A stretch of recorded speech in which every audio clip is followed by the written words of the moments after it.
Welcome to the 2014 Metro Blooms Rain Garden Workshop presentation. My name is Andy Novak, and I've been with Metro Blooms, which is a nonprofit organization, for a year now.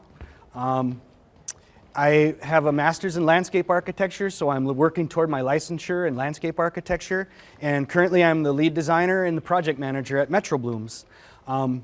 Anybody heard of Metro Blooms before? Good, a few. We've been around for about 30 years.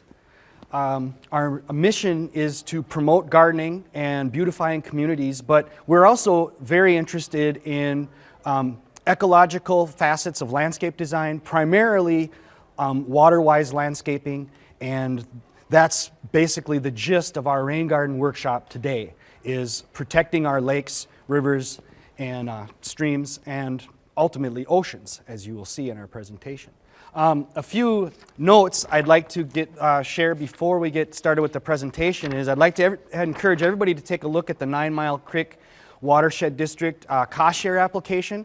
If you live in this area, 9 Mile Creek Watershed has a cost share for you to help you mitigate the costs of putting a rain garden in your own yard. If you don't live in 9 Mile Creek Watershed District, don't worry. All of the watershed districts in the Twin Cities metro area have cost share programs like this, so that when we get done with our rain garden presentation and you're all sold on the idea of how awesome rain gardens are, you can go to your watershed district and see about getting some financial help putting one in your yard. Another thing is we do a bunch of workshops throughout our season, and on page 2 of your book you'll find our workshop schedule. Like I said, Metro Blooms is all about promoting gardening, beautifying communities, and healing our environment. Over the last 6 years, we've installed about 500 rain gardens ourselves with help from the Minnesota Conservation Corps, and we've inspired residents to design and build their own in about 2,000 or 3,000 residents throughout the Twin Cities metro region. So we're doing a pretty dang good job, but there's a lot to be done, and so that's why I'm really thrilled to be here, and I'm glad that you're all here to take a look at what rain gardening is all about and how you can maybe start looking at your own yard. My own personal belief is that every piece of property should have some way of dealing with stormwater. The way that our stormwater system is now is collect it, convey it, get rid of it as quickly as we possibly can, and it was engineered that way, and we'll look at that more later, specifically to just get water off of our properties. My own personal thing is we should all be doing, after we've discovered that there's a lot of problems with that, we should all be doing our part to maintaining some of that stormwater on our own properties as much as we possibly can. And thankfully, engineers and landscape architects all over the United States share that view, and I'm going to just share a little bit about what that's all about with you today. Here we've got, what a rain garden can look like. They can take any size, shape, or form. They can have any plants you want to put in them as long as they're native, or not, as long as they're hardy to Minnesota. So you'll see a lot of native plantings, and you've seen a lot of rain gardens that are very wild looking and prairie looking. My whole thing is they can be whatever you want them to be, as long as you give a place for water to sit for just a little bit, for plants to take it up and do their work with the soil infiltrating the water into the ground. So they can have whatever design you want, whatever plants you want. And that's one of my big takeaways from this. Another big takeaway I have is that it's really very easy to do. Well, I mean, it's an easy concept. The hard work of digging is, you can decide for yourself how you feel about that. But really, I want to convey that it's not rocket science and that everybody can do it. And I really want to try to empower people to do it, because I believe that we all need to be doing it in our properties. We're going to talk a little bit about what stormwater is all about. Basically, I call it the stormwater story. Get some big picture idea about why stormwater is a problem and what stormwater runoff looks like and where it goes, etc. And then we're gonna get into redesigning our conventional system and look at how rain gardens can work in your own yard and how you can design your own. We'll take a look at maintenance of rain gardens. We'll look at other different practices that people can put in their yards, and we'll look at some example projects if we have time. we're really keyed in on water smart landscaping because we're very interested in protecting our streams, rivers, lakes, and oceans. We live on a water planet. 71% of our planet is water, but only 3% of that is fresh water. 3%. Only 90% of the 3% is available for use. That's 7/1,000th of a percent of the water that we live with on our planet that's available for human use. That's everything from drinking, flushing your toilet, doing your laundry, doing your dishes, power washing your house, power washing your driveway, whatever it is that you're doing with the water, fracking, lawn irrigation, everything. That's all, and it comes out of that 7/1,000th of a percent because that's what we can use. So, precious commodity, if you think about it. We understand, all of us, pretty much about the water cycle and how the water cycle works. We learned this in science. Here's a pretty good idea of like before development, what the water was doing on our planet. And you can see in the top left corner that rainfall is really the key aspect of how our aquifers and groundwater is recycled and reused and becomes available for us to use. As it moves through the bedrock, in feeding streams and springs and rivers and oceans, it's really the rainwater falling into the ground and infiltrating in the ground that is the big source of our groundwater that we have primarily, of interest is for drink, because drinking is really, that's the key to our existence. Before runoff, before development, only about 10% of water would run off of the ground. Most of it was infiltrated, either 25% in shallow or 25% deep infiltration. As we start to develop the surface of the earth, even just having 10 to 20% addition of impervious surface can drastically increase the amount of runoff. When we look at like a smaller kind of rural community, 4,000 or 5,000 people, and we got about 35 to 50% impervious surfaces, our amount of runoff is 30%. And when we look at a city like Minneapolis or Bloomington, where we've got 75 to 100% concrete jungle on everything, we're getting very high amount of runoff compared to what was happening before. And most importantly is just kind of looking at the 5 to 10% that's actually allowed to infiltrate and recharge our groundwater supply. Now, okay, runoff. Really, it's like the biggest issue is that runoff is the largest source of non-point source pollution that we have. We've done a pretty good job of dealing with point source pollution. That is, pollution where we can point right at the source of it and we can say that's where it's coming from. It's an industry, it's a farm field, it's something, we can regulate that, we can manage that. But with non-point source pollution, we don't know all of the places where it's coming from. Some of it's coming from your neighbor's house, some of it's coming from yours, some of it's coming from this parking lot over here. There's no one particular spot where we can point to where it's all flowing together in a weird way across the landscape, and it's very, very, very difficult to regulate it, and there's really no way that they have found yet to regulate it and be able to, come up with some way of really dealing with it. So it's a very difficult problem, and it's the number one problem facing lakes, rivers, and streams is non-point source pollution. Whether it's from your house or all of the impervious surfaces in a city and even some agricultural fields and agricultural areas where it's hard to pinpoint exactly where it's coming from. And really, what we're looking at is this 2-year process of building our environment with these heavy machinery, basically compacting the soil to the point where we can't infiltrate any water in it at all, and that's basically where we end up with this very engineered source of drainage where we're going to control, collect, convey, get rid of it. We've got curb and gutter. All the water is going away from our properties. That's great because then we don't want to get water in our basements, right? Well, yeah, but there's also some really negative parts. So part of the thing that we're trying to show is that maybe if we kind of reimagine what our yards and our design and how we basically design our properties, if we reimagine that and kind of think of differently about it and allow some of that water to infiltrate into the ground, we might be able to pull some of it out. A typical 1,500 square foot house, for example, is close to 1,000 gallons of runoff just in a 1-inch rain event. So 90 to 95% of rain events are 1 inch or less. In a 1-inch rain event, just a nice light rain within 24 hours, it's about 1,000 gallons. We got another 600 or so off your driveway. We got about 4,000 coming off of your green concrete, the compacted lawn in which you live. So, I mean, we're looking at about, 5,422 gallons on a typical Minneapolis residence of stormwater in just a 1-inch rain event in 24 hours. Yearly, we have about 30 inches. That's about 170,000 gallons of water. And just kind of as a idea, we use about 130,000 per household. So we're running off a huge amount, even more than what we're actually using. And so when we're looking at 5,500 coming from your property in one rain event, imagine the whole entire neighborhood and how much runoff that is. And the most important thing is where that runoff goes and what that runoff brings along with it. Gunk, lots of sediment, lots of nutrients, bacteria, salt, organic matter, oils, heavy metals, trash, the worst, cigarette butts because they're little sponges of toxics.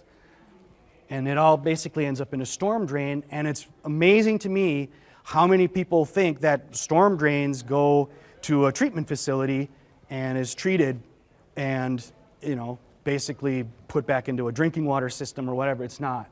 This is directly where it goes, right into the river. And these are Minneapolis storm drains into the Mississippi.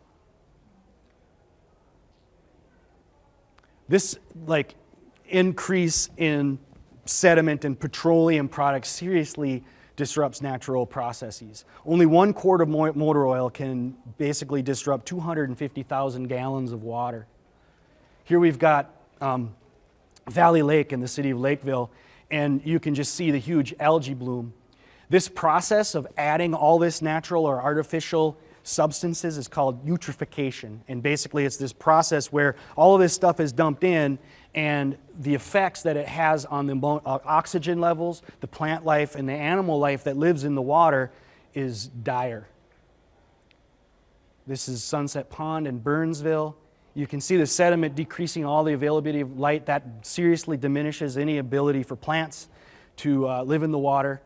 And without plants, there's no oxygen. Without oxygen, there's no fish. And there's really no life in the water at all. Como Lake is very often closed down due to coliform bacteria, which is like a nasty poop bacteria that comes from, believe it or not, mostly pet waste. So even just those little tiny dog turds can cause huge problems. It shuts down Como Lake, where don't go near it because of the coliform bacteria. And here's Powderhorn Lake in Minneapolis. Huge algae blooms due to the amount of added nutrients. So it's not just the things you would think of as pollutants like metals and oil and petroleum products, but even excess nitrogen and phosphorus are really the biggest problem, because nitrogen and phosphorus fuel these algae blooms, and when the algae dies, the process of decay basically sucks all the oxygen out of the water source. So takeaway, we're all connected. Our yards are all connected directly through storm drains to our lakes, streams, and rivers. And that's why we're here today, to kind of show that connection and talk about watersheds. If you look, you can see the outlines of counties, and you know that there's all those city boundaries within those counties, and those watersheds, they don't ascribe to any of those political boundaries at all. They have their own boundaries, and they basically transect all county, regional, state, city boundaries. And so it's very difficult to manage these types of things. But our watershed districts are amazing organizations, and this is basically the political boundaries that they have to work with. It's just kind of a interesting thing from my perspective, to deal with all those different types of political organizations and do such a good job at making a difference. All right, and of course here's the Mississippi, the bigger Mississippi River watershed flowing down to the Gulf. And here's the Gulf. On the left we have all of the sediment that's coming out. On the right we have the Gulf of Mexico. So you can see this distinct difference of water coming out of the Mississippi River. And then we have this aerial satellite view of the lack of oxygen in the water. So the red is basically no oxygen. It's this hypoxic dead zone that inspired shrimp fishermen from Louisiana to come through up to Stearns County, Minnesota, and talk to the dairy farmers and say, look, here's what's happening. This stuff is ending up here, and it's affecting our farm industry, our agriculture, our economic vitality from what you're doing. Very interesting story. All right, that's the bleak part. Now we're going to get on to the good news part of it. What we can do to redesign this system, particularly in urban environments. There's lots of really cool things that cities and commercial industries are doing to kind of really step up green infrastructure. Some beautiful ways to deal with stormwater runoff. These are becoming more and more common, where you see water infiltrating off parking lots. And of course, we have a beautiful Metro Blooms rain garden.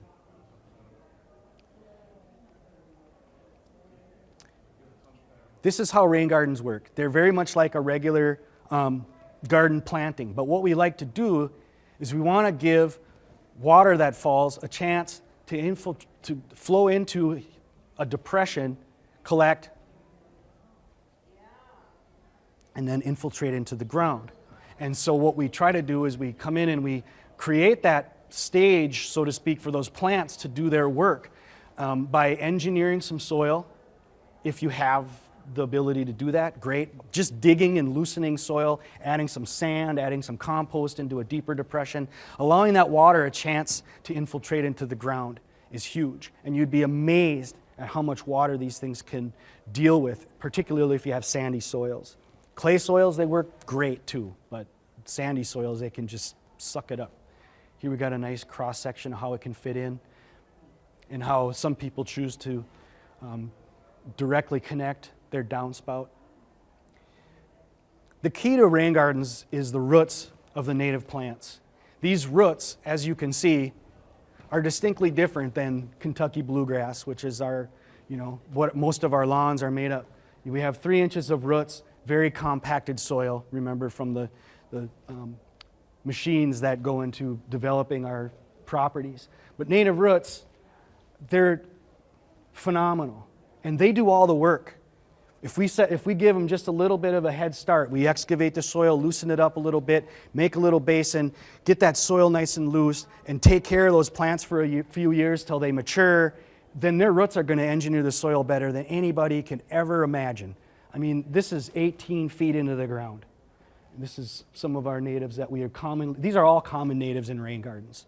And you can see, even the ones with just a few feet of height can have substantial root structure. So you don't have to have 9-foot plants in your front yard looking like a jungle in order to make it work. We can have small plants with ginormous roots that are going to do an incredible job of creating channels for water to infiltrate down into the ground. That's why even if you have clay soil, you can count on these plants. If you can get them mature, you can count on these plants to break that clay up and provide those channels. 30% of the plant root will die every year, and that much more will grow. So when you have 30% of the plant material dying and decaying, you've got those channels for water to move through in the dead root structure. Before we talk about designing them and building them, the big thing is, I've been asked this a million times, is mosquitoes, and we're not creating a pond. The whole key to a rain garden is you're going to get water in there, and it needs to drain in 24 hours, 24 to 30 hours. But we always try to design them to have, water be held in there for 24 hours and completely infiltrate within a day. Mosquitoes require a week at least for most varieties of mosquitoes just to lay their eggs, for the eggs to hatch, for the larvae to become mosquitoes that can fly away, at least a week. I think the fastest turnaround on a species of mosquito is 6 days. So if you're draining in 24 hours, what you're actually getting is you're getting mosquitoes landing there laying eggs, and then it's all draining away, and then their eggs die. So it's kind of interesting to think about how they actually, in some regards, are mosquito traps. Yes. All right. So I think we're going to start getting into your notes here.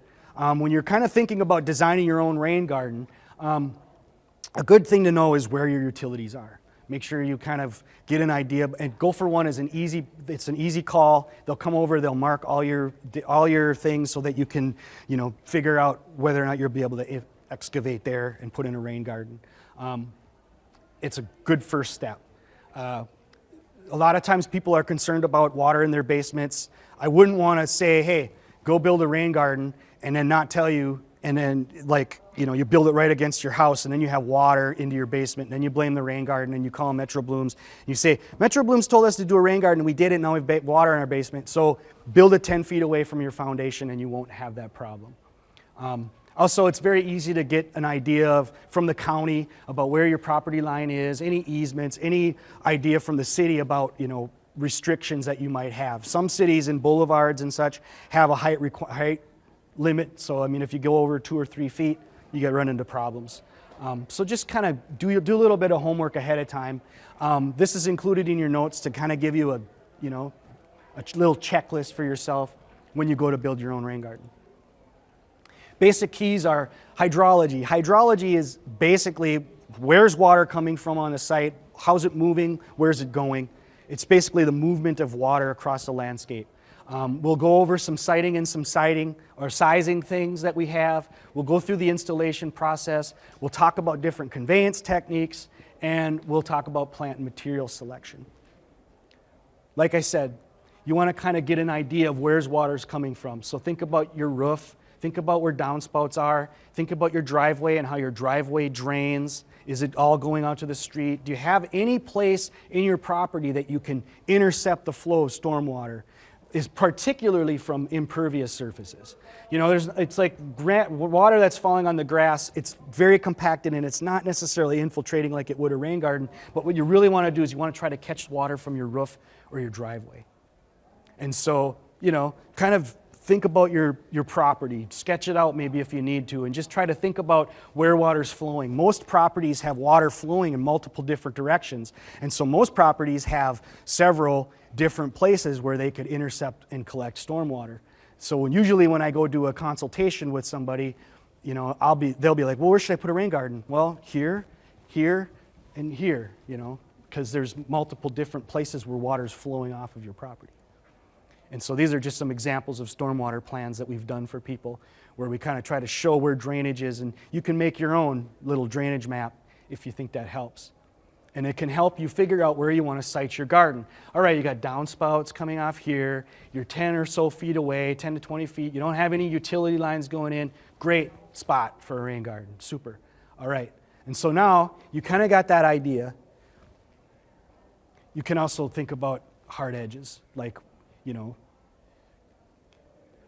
the driveway can be it can be helpful to use that hard edge of that driveway to kind of shape and give a cue to care of your rain garden.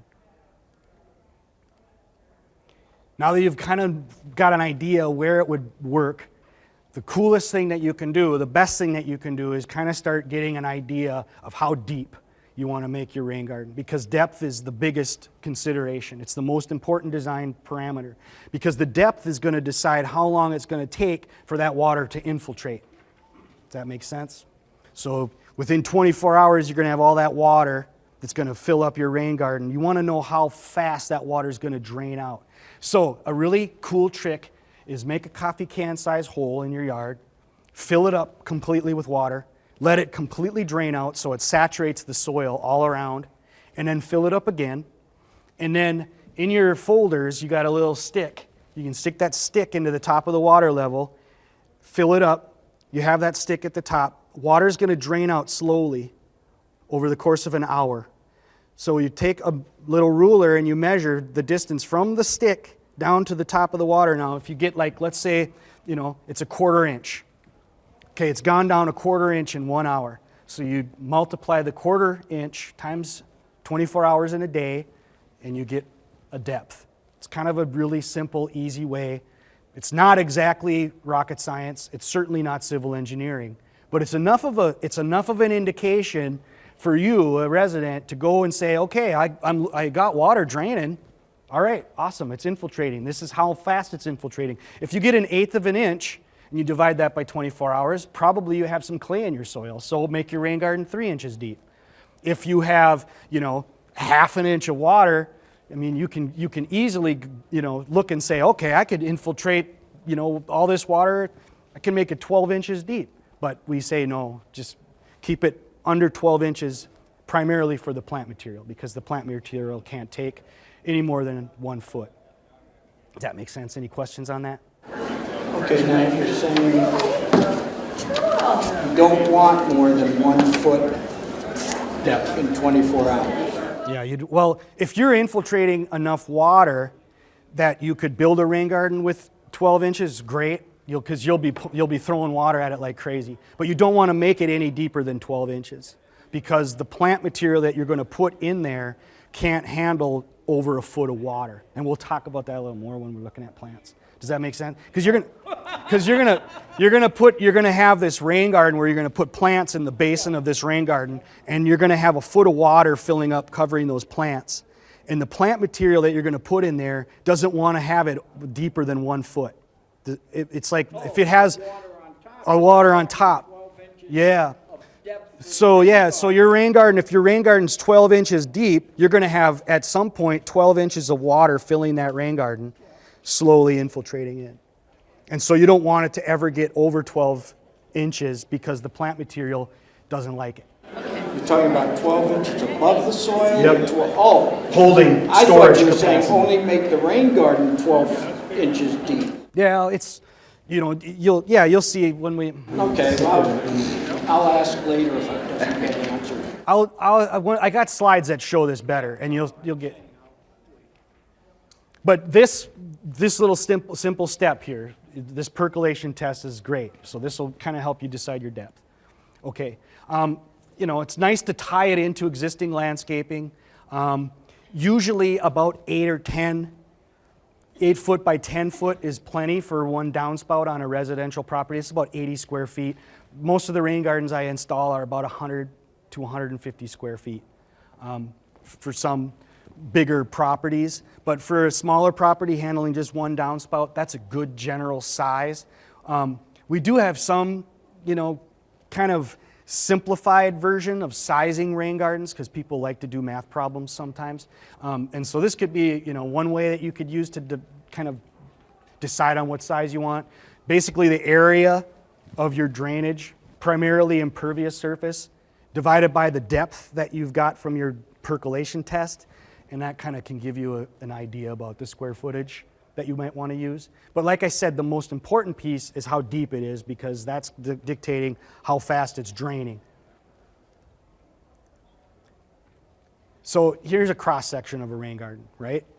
This is where water's coming in, and water's going to flow into here, right? And it's gonna basically fill up this area. Some of it's going to infiltrate right away, like your coffee can is going to saturate the soil. Once the soil is saturated, it's going to start to pool on top.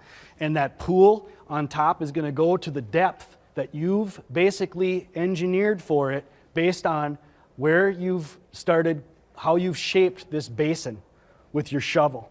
Right now, the way your property is it's going straight across like this. Water's flowing across the landscape. You're going to give it a chance to come into a basin, fill up this area here, and then whatever excess you have is going to overflow, because this point right here is less elevation than this point right here. See how easy that is? So this is going to fill up. And you don't want this depth from here to here, this basin, you don't want that basin any more than 12 inches. In fact, I wouldn't do it any more than 9 inches. Usually I do about 6 to 9 inches. Because you're going to plant plants in here that are going to be able to take that inundation, but they don't want more than a foot, It's easy to build them on the sides of steeper slopes as well. You can use some of this cut over here to create a berm over here. You just want to make sure that your spot here is lower than your spot here. That elevation is really just crucial. And if you spend a little time with it, you'll understand. It's really quite a simple concept. And there's different ways that you can go about creating that bowl, that flat bottom basin bowl for your rain garden. The easiest way, and the way that I always use, is just a little line level. And sometimes I just eyeball it, to be honest with you. You just want to get this as flat as you possibly can so that the water evenly distributes up throughout the rain garden, so you're maximizing the amount of volume that you can hold in the basin.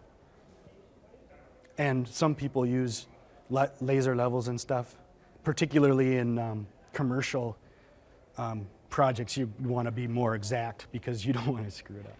So, but just for your own home, hey, use a line level, good to go.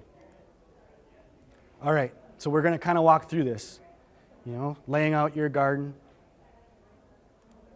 This is my favorite tool for rain garden installation, a sod kicker. And you can rent these for $5 from Ready Rents. And it basically just chops the top layer of sod right off so that you can basically roll it up.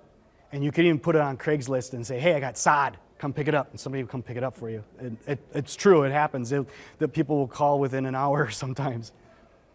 And they'll just come pick up the sod because everybody wants sod. I mean, I've had jobs where it's like I do a rain garden and I pick the sod up, I bring it over to the neighbors, and then I don't have to pay to excavate it or move it somewhere else, because that's the most expensive piece for our projects. Even these little residential projects where you got an 80 to 100 square foot rain garden, where do you bring the material that you've excavated?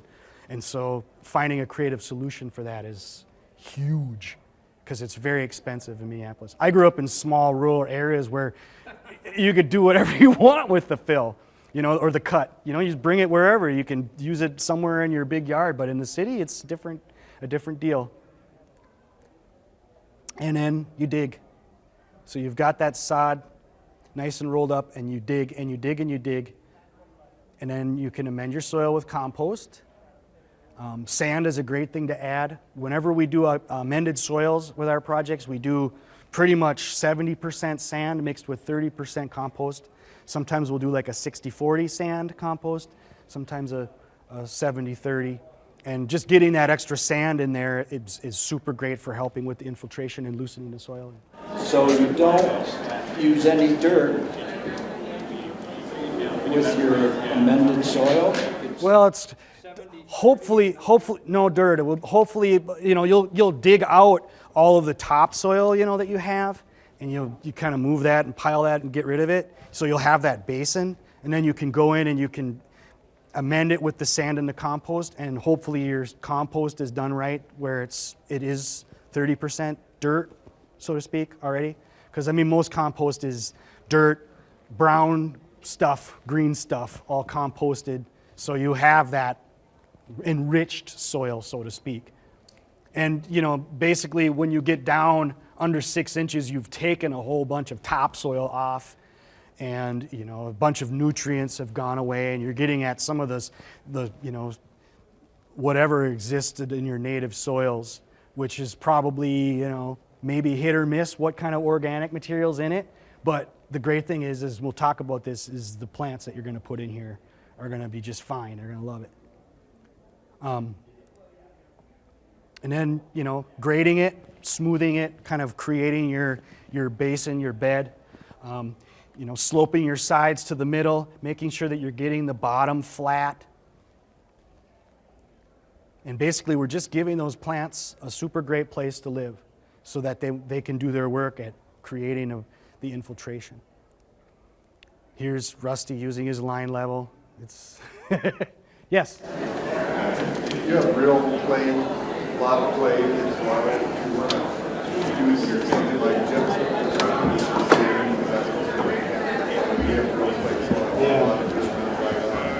He's asking about clay soils, and maybe there's some amendment that you can use to help break down the clay. I would just use sand. If you have clay like right in the, like at the top kind of, I would try to maybe excavate out as much as you possibly physically can before you fall over and end up in the emergency room. And I've actually experienced soils that were so compacted clay that you couldn't get through with a pick. In that case, maybe just scrap the rain garden idea. I don't try to do the best you can with the soil that you get. I mean, I've literally found like a clay pan in yards at 3-inch depth where it was like, I can't do anything with this. This isn't working. And I found another place in the yard where mysteriously there was a sand thing, so I just dug it there instead, kind of thing. But do the best you can with breaking up the clay, and sand is super great. It's cheaper too, I think. Gypsum might work, I guess, to help break it up, but sand is readily available and easy. The key will be loosening it up mostly and just giving those plants an opportunity for their roots to grow and get through that first year of growth. Once they pass that first year of growth, get into the second year of growth, and they start to mature, their roots are going to break that up really well. And does that answer your question? Yeah, you have to do some research. But yeah, a lot of the plants I'll show you will do just fine in the clay. They just need that first year of babying, you know, and we'll talk about that a little bit more. Yes? Do you pour in the sand and compost together and just mix it? Or? You can do that. Well, usually what I do is I just call our company and just have the mix pre-mixed. So you can specify when you call up whoever you're going to use. I'm not going to, you know, sell anybody. I get in trouble. But you can contact places that supply those things and you get a pre-mix. But if you don't have that available, you can certainly do it yourself. It's easy. Sometimes you just put the sand in, then you put the compost in, and then you just with a, you know, boom, done.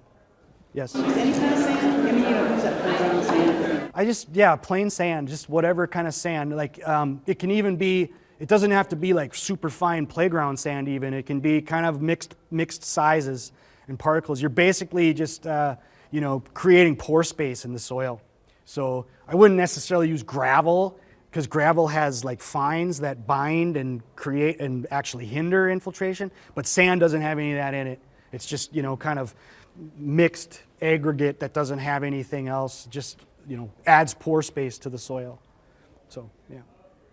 Yes? I have a location where my property is on a former gravel pit.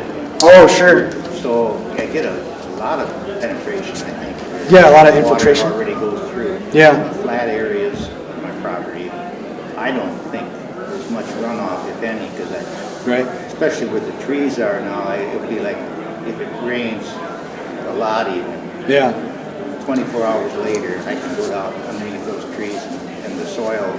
Yeah. There's no grass. The soil is just dry already. It's still loose. Mm-hmm. So in that situation, flat, sandy already, would there even be a need for a rain garden? You could maybe, if you could intercept water flowing off your roof somehow into that and make sure that, yeah, right. And then great. You're probably right. You probably don't have a lot of runoff.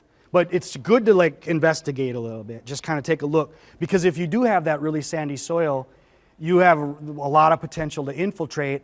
If there is ways that you could pull impervious surfaces into it, then you'd be probably able to hold a lot of water. I mean, even if it rained 3 inches, 3 to 5 inches, you could hold water flowing off your driveway and off of your roof, and it would just keep all of it from going into the storm sewer system.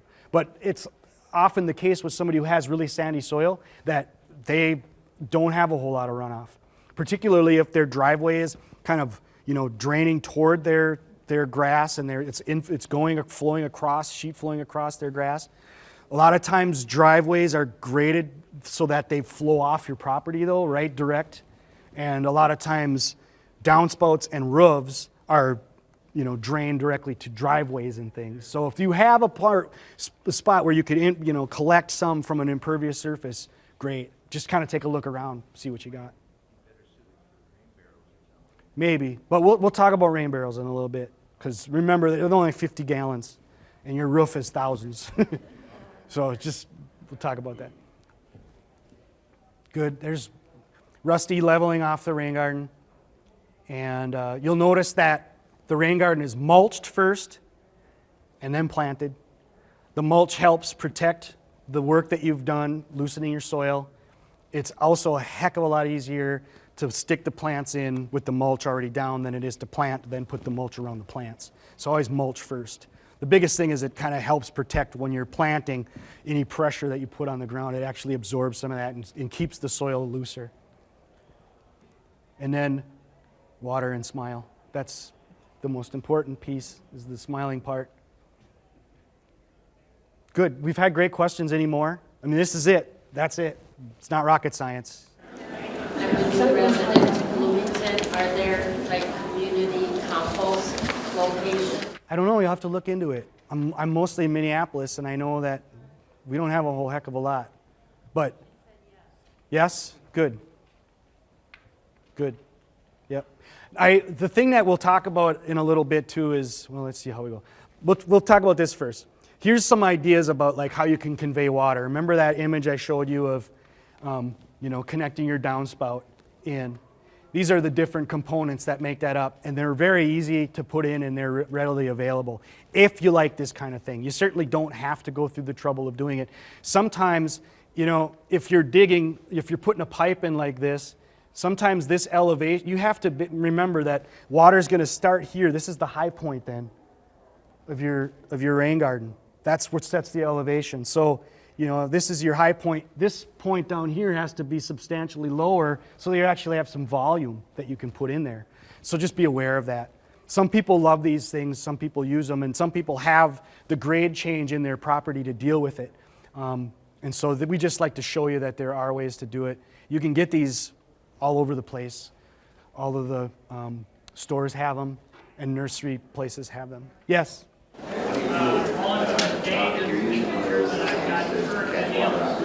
Yes.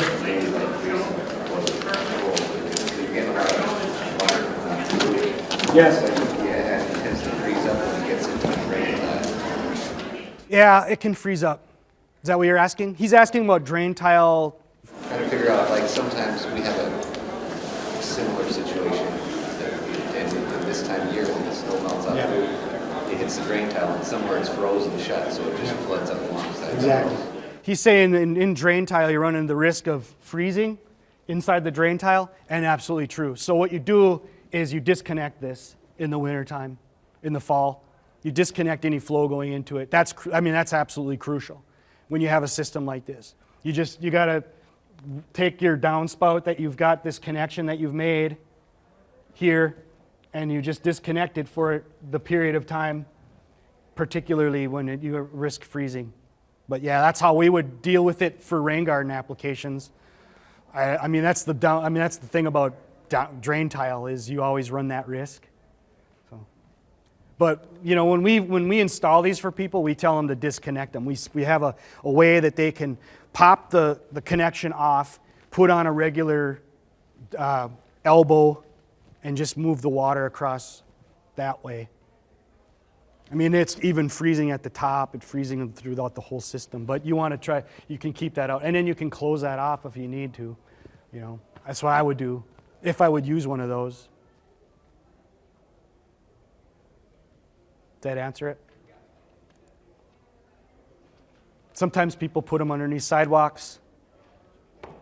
You got a downspout over here, and you want to route it over to the rain garden and make that connection. You can use a hose and a pipe, and you stick that pipe in there, and then you run the hose in, and it loosens some of it. You pull it out, put it in there again, run the hose. It's a pretty easy process. If you wanted to ever do that, you could call me, and I'd help you figure out how to do it. But it is possible, and it works really slick if you want to get underneath a sidewalk. This is probably one of my all-time favorite things, is a channel drain like this that disconnects driveways. And any chance that I would have to install one of these, I would. If there was somebody who came to me and said, I want to put a rain garden somewhere, this is what I would do. Because it basically is anything that's coming off of this driveway impervious surface, you're going to be able to collect all of it. You can take that grate off, you can clean that out. It's basically like this beautiful way of pre-treating the water before it hits your garden, so you don't have a bunch of crap in your garden, sorry. And you can clean all that out of there every year if you need to, really easy with a vacuum or just a shovel or however you do it. But you're basically ensuring that all the water from your driveway is heading, so that's a super awesome thing. And it's just a matter of cutting that strip and buying one of those channel drain kits that you can buy. It's just a few $100s to put one in. makes a huge difference. Other people have other types of solutions. Dry creek beds are kind of fun. People really like them. You can do cool things with stormwater, where basically you're showing this kind of temporal stream. When it rains real heavy, you've got this kind of stream moving through your yard in the rain. Of course, it dries up and stuff, but it's a good way to convey water to a rain garden. You've got one over there. Sometimes, I've seen these a lot, where you have a larger planting that you still want to have access through and around. You can, do these cool little bridges ones. There's another one I'll show you later in our project profiles. Double shredded hardwood mulch, absolute key to picking mulch. The free wood chips that you get from the city, they will float and they will wash away. Double shredded binds together, creates a nice thick mat, and it prevents weeds much better, but most importantly, it doesn't float away, and so you don't have to keep putting more on. It seems like it's good to use it because it's free, and it is, as long as you don't have a rain garden. Like I use it for other places where you need to mulch, but you don't necessarily have to worry about floating away. But we always use that. It's becoming more and more available, but when you build your rain garden, when you all build your rain gardens, make sure you spec the double shredded and find a place that has it. It's becoming more and more common. Compost plants. Small plants, way better. You spend a lot less money on them. They're a lot easier to work with. They're probably only a year old. They've never spent a winter over in the pot. They basically will take off and within 3 years be every bit as big as any 1 gallon pot that you've spent all that money on.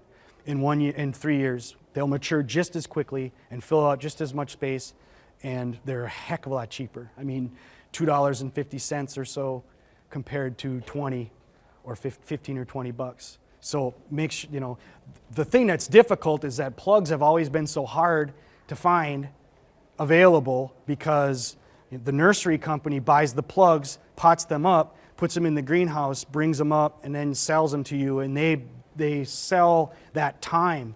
And so plugs have not necessarily been really readily available on a retail basis, but they're becoming more and more available, and the more people that ask for them, the more demand there is, the better.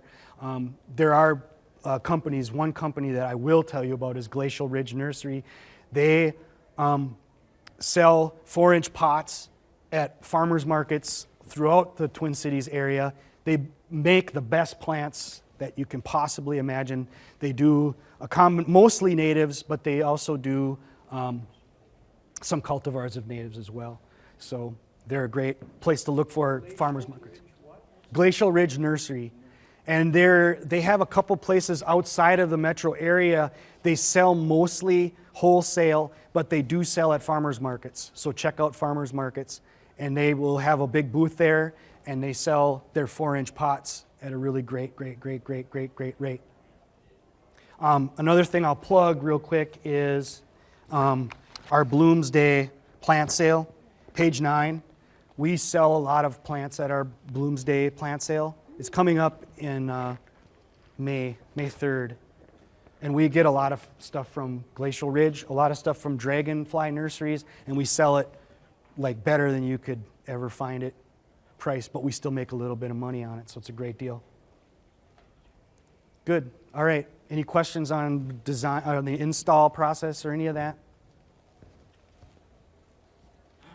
We've got about 5 minutes that we've run over so far, so yeah, I will. Basically, this is why we choose natives. There's turf grass. Here's native grass. And what I want to kind of show you is these images here about moisture conditions, that there's these zones within a rain garden that we design for. And if you have any questions about plant choices, please look up bluethumb.org. They've got a great plant finder. They will help you every step of the way in there to kind of design your plant palette for your various different zones. You have a very dry zone at the top. Gets a little bit more moist here, and then of course it's very wet. Here's some examples of designs that we put together for people. If you are interested, we will come to your property and we will give you a $75 consultation. It'll either be myself or one of my 2 buddies or 3 buddies. At that consultation, we'll go through your entire yard, and we will kind of give you some help, pointers about locating rain gardens. We will also give you any advice about plant material, any advice about conveyance, any of the stuff that you've learned here. So if you are interested in that, I can give you a card. And you can also go on our website, www.metroblooms.org, and we will do a consultation. We also do designs for $75 where we can design a plant palette for you and give you the schematic section of what a rain garden should look like and basically the process that you would need to go through in order to make one. And yeah, all right. Just real quick. Well, I'll just tell you about rain barrels because she was asking. It's a little bit further on in here, but rain barrels are only 50 gallons of water. And if you remember from our, talk about what's coming off your roof, the volume that's coming off your roof, thousands of gallons, a rain barrel is only going to hold a certain amount. They're a super great way to harvest water and use it for watering trees is probably the best way to think about rain barrels. So rain gardens are definitely the most cost-effective way to actually mitigate the volume of stormwater and deal with the pollution that would be associated with that. All right, we're out.